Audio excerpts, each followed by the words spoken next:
In the days when he was in the flesh, he offered prayers and supplications with loud cries and tears to the one who was able to save him from death, and he was heard because of his reverence. Forgive me for being Captain Obvious, but I wonder if this author to the letter of the Hebrews realizes that Jesus still did suffer and die. The very thing from which he was praying actually came to pass. Now, I don't mean to make light of this situation, just calling into question, how was his prayer actually being heard?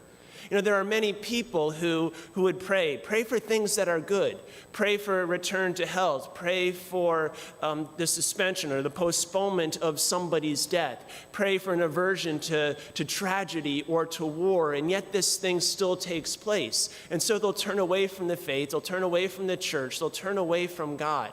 How could God allow, how could God even do something so evil? If God is loving, then he would.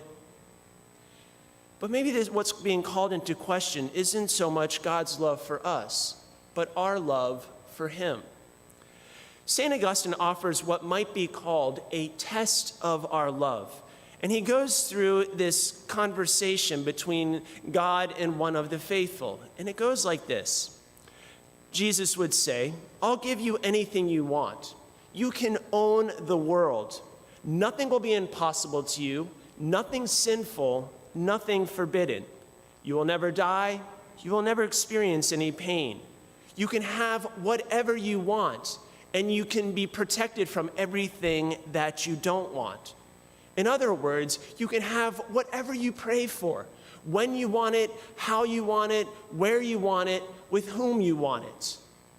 On one condition: you will never see my face."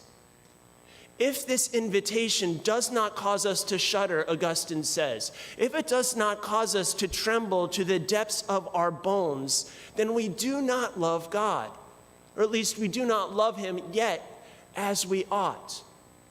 Do we love the gifts of God, or do we love the God of those gifts?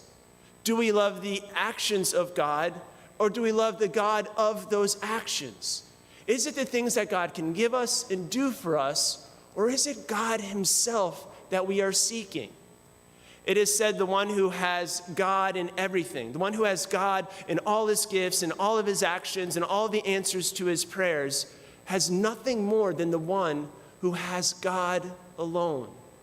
And this is what he wants to give to us. He wants to give to us his very self, and at times needing to push aside all of the gifts and all of the actions so that our intimate relationship with him doesn't get obscured, that it doesn't get hindered in any other way.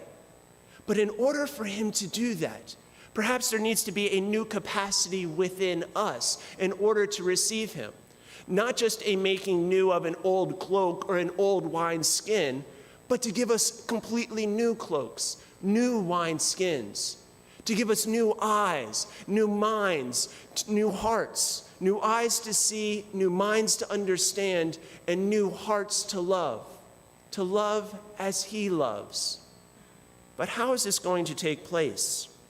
If we go further on in this letter to the Hebrews, son though he was, he learned obedience through what he suffered, and he was made perfect. Suffering has the power to change us, to transform us, even to test us. Suffering has the power to make us perfect. Perfect like the Heavenly Father is perfect. Perfect in loving unconditionally without the expectations of any return.